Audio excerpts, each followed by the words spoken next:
Hello ಸ್ನೇಹಿತರೆ, welcome back to the channel. ಶೀಲಮನೆ ಅಡುಗೆಗೆ ಸ್ವಾಗತ. ಇವತ್ತಿನ ರೆಸಿಪಿ ರೆಸ್ಟೋರೆಂಟ್ ಸ್ಟೈಲಲ್ಲಿ ಮಾಡುವಂತಹ ಪನ್ನೀರ್ ಟಿಕ್ಕಾ. ಈ ಪನ್ನೀರ್ ಟಿಕ್ಕಾ ಅಂತೂ ತುಂಬಾ ಟೇಸ್ಟಿಯಾಗಿರುತ್ತೆ. ಮಕ್ಕಳಿಗಾಗಲಿ ದೊಡ್ಡವ್ರಿಗಾಗಲಿ ತುಂಬಾ ಇಷ್ಟಪಟ್ಟು ತಿಂತಾರೆ. ಇದನ್ನು ಹೇಗೆ ಮಾಡೋದು ಅಂತ ನೋಡೋಣ. ವಿಡಿಯೋಗೆ ಹೋಗೋಕ್ಕಿಂತ ಮುಂಚೆ ನನ್ನ ಚಾನಲ್ನ ಯಾರೆಲ್ಲ ಸಬ್ಸ್ಕ್ರೈಬ್ ಮಾಡ್ಕೊಂಡಿರೋ ನೋಡ್ತಿದ್ದೀರೋ ಪ್ಲೀಸ್ ಸಬ್ಸ್ಕ್ರೈಬ್ ಮಾಡ್ಕೊಳ್ಳಿ. ಹಾಗೆ ಈ ರೆಸಿಪಿ ನಿಮ್ಗೆ ಇಷ್ಟ ಆದರೆ ಒಂದು ಲೈಕ್ ಮಾಡಿ, ಶೇರ್ ಮಾಡಿ, ಮತ್ತು ಹೇಗೆ ಬಂತು ಅಂತ ಕಾಮೆಂಟಲ್ಲಿ ತಿಳಿಸಿ. ಇದನ್ನು ಹೇಗೆ ಮಾಡೋದು ಅಂತ ನೋಡೋಣ.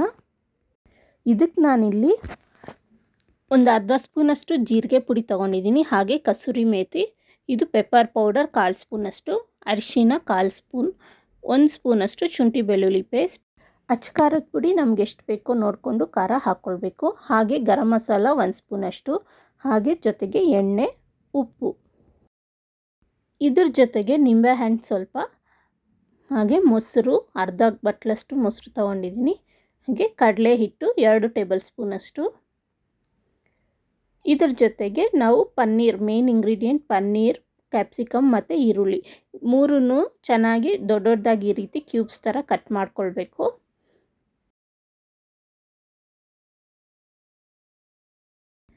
ಇದಕ್ಕೆ ಸ್ಟಿಕ್ಸ್ ಸಿಗುತ್ತೆ, ಅಂಗಡಿಯಲ್ಲಿ ಸಿಗುತ್ತೆ. ಅದನ್ನು ತಂದಿಟ್ಕೊಂಡ್ರೆ ಈ ರೀತಿ ನಾವು ಯಾವಾಗ ಬೇಕಾದರೂ ಮಾಡ್ಕೊಳ್ಬೋದು. ಸಿಕ್ಕಿಲ್ಲ ಅಂದರೆ ಟೂತ್ ಪಿಕ್ಸಲ್ಲೇ ನಾವು ಮಾಡ್ಕೊಳ್ಬೋದು. ಈಗ ಒಂದು ಬೌಲ್ನಲ್ಲಿ ಮೊಸರು ಹಾಕ್ಕೊಂಡು ಎಲ್ಲ ಇಂಗ್ರೀಡಿಯೆಂಟ್ಸು ಒಂದೊಂದಾಗೆ ಹಾಕ್ಕೊಳ್ಬೇಕು. ಈ ರೀತಿ ಖಾರದ ಪುಡಿ, ಜೀರಿಗೆ ಪುಡಿ, ಅರಿಶಿನ, ಶುಂಠಿ ಬೆಳ್ಳುಳ್ಳಿ ಪೇಸ್ಟು ಮತ್ತು ಕಸೂರಿ ಮೇಥಿ ಬೇಡ ಅಂದರೆ ನೀವು ಸ್ಕಿಪ್ ಮಾಡ್ಕೊಳ್ಬೋದು, ಹಾಕಿದ್ರೆ ಚೆನ್ನಾಗಿರುತ್ತೆ. ಪೆಪ್ಪರ್ ಪೌಡರು ಇದೆಲ್ಲ ಏನು ತೆಗೆದಿಟ್ಕೊಂಡಿದ್ನೋ ಅದೆಲ್ಲ ಹಾಕಿ ಚೆನ್ನಾಗಿ ಕಲಿಸ್ಕೊಳ್ಬೇಕು. ನಿಮಗೆ ಕಲರ್ ಬೇಕಂದರೆ ಒಂಚೂರು ಫುಡ್ ಕಲರ್ ಆ್ಯಡ್ ಮಾಡ್ಕೊಳ್ಬೋದು. ನಾನಿಲ್ಲಿ ಆ್ಯಡ್ ಮಾಡಿಲ್ಲ. ಬೇಕಂದರೆ ಕಾಶ್ಮೀರಿ ಚಿಲ್ಲಿ ಪೌಡರ್ನ ಆ್ಯಡ್ ಮಾಡಿಕೊಂಡ್ರೆ ನಿಮಗೆ ಕಲರ್ ಸಿಗುತ್ತೆ, ಫುಡ್ ಕಲರ್ ಬೇಡ ಅಂದವರು. ಈ ರೀತಿ ಎಲ್ಲ ಹಾಕ್ಕೊಂಡು ಕಡಲೆ ಹಿಟ್ಟನ್ನು ಹಾಕ್ಕೊಂಡಿದ್ದೀನಿ. ಎಲ್ಲ ಹಾಕ್ಕೊಂಡು ಈ ರೀತಿ ಕಲಿಸ್ಕೊಳ್ಬೇಕು. ನೀರು ಹಾಕ್ಲಿಕ್ಕೆ ಹೋಗಬಾರ್ದು. ಅದು ಮೊಸರಲ್ಲಿ ಏನಿದೆ ಅದೇ ನೀರಿನಂಶ ಸಾಕು ನಮಗೆ. ಈ ರೀತಿ ಎಲ್ಲ ಹಾಕ್ಕೊಂಡು ಚೆನ್ನಾಗಿ ಕಲಿಸ್ಕೊಳ್ಬೇಕು. ನಿಂಬೆ ರಸನ ಕೂಡ ಹಾಕ್ಕೊಂಡಿದ್ದೀನಿ ಹಿಂಡ್ಕೊಂಡು. ಈಗ ಒಂದೊಂದಾಗಿ ಕ್ಯಾಪ್ಸಿಕಮ್ಮು, ಈರುಳ್ಳಿ ಮತ್ತು ಪನ್ನೀರ್ ಏನಿದೆ ಎಲ್ಲ ಹಾಕ್ಕೊಂಡು ಮಸಾಲೆ ಚೆನ್ನಾಗಿ ಹಿಡಿಯೋ ಥರ ಕಲಿಸ್ಕೊಳ್ಬೇಕು. ಆದಷ್ಟು ಕೈಯಲ್ಲೇ ಕಲಸಿ ಚೆನ್ನಾಗಿ ಮಸಾಲೆ ಎಲ್ಲ ಬೆರೆಯುತ್ತೆ. ಈ ರೀತಿ ಕಲಸಾದ್ಮೇಲೆ ಒಂದು ಪ್ಲೇಟ್ ಮುಚ್ಚಿ ಒಂದು 20 ನಿಮಿಷನ ನಾವು ಫ್ರಿಜ್ಜಲ್ಲಿ ಇಟ್ಬಿಟ್ರೆ ತುಂಬಾ ಚೆನ್ನಾಗಾಗಿರುತ್ತೆ. ಇದು 20 ನಿಮಿಷ ಫ್ರಿಜ್ಜಲ್ಲಿಟ್ಟು ನಾನು ಆಮೇಲೆ ತೆಗೆದಿದ್ದು. ತಿರ್ಗಾ ಒಂದು ಸಲ ಕಲಿಸ್ಕೊಳ್ತಾ ಇದ್ದೀನಿ ಮಸಾಲೆ ಎಲ್ಲ. ಈಗ ಈ ರೀತಿ ಸ್ಟಿಕ್ಸ್ ಬರುತ್ತಲ್ಲ, ಇದರಲ್ಲಿ ಒಂದೊಂದಾಗೆ ನಾವು ಚುಚ್ಕೊಳ್ತಾ ಹೋಗಬೇಕು. ಕ್ಯಾಪ್ಸಿಕಮ್ ಒಂದು ಸಲ, ಮತ್ತು ಈರುಳ್ಳಿ ಒಂದು ಸಲ, ಮತ್ತು ಪನ್ನೀರ್ ಒಂದು ಸಲ, ಈ ರೀತಿ ಒಂದೊಂದಾಗೆ ಚುಚ್ಕೊಳ್ತಾ ಹತ್ರನೂ ಚುಚ್ಕೊಳ್ಬೋದು. ನಾನು ಸ್ವಲ್ಪ ಬೇಯಲಿ ಅಂತ ದೂರನೇ ಚುಚ್ಕೊಂಡೆ.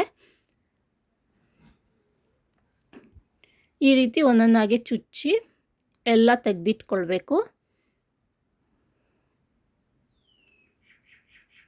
ಒಂದೇ ಸೀರೀಸಲ್ಲಿ ಚುಚ್ಕೊಂಡು ಹೋಗಬೇಕು. ಕ್ಯಾಪ್ಸಿಕಮ್, ಈರುಳ್ಳಿ, ಪನ್ನೀರ್, ಮತ್ತು ಈರುಳ್ಳಿ, ಕ್ಯಾಪ್ಸಿಕಮ್, ಆಮೇಲೆ ಪನ್ನೀರ್, ಆ ರೀತಿ ನೋಡೋಕ್ಕೆ ತುಂಬಾ ಚೆನ್ನಾಗಿರುತ್ತೆ ಆ ರೀತಿ ಚುಚ್ಚೋದ್ರಿಂದ.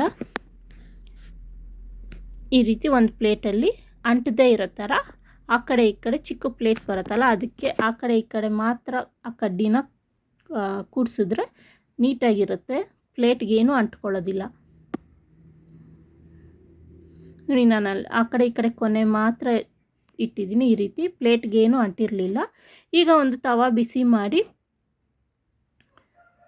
ಈ ರೀತಿ ತವಾ ಮೇಲೆ ಇಡಬೇಕು.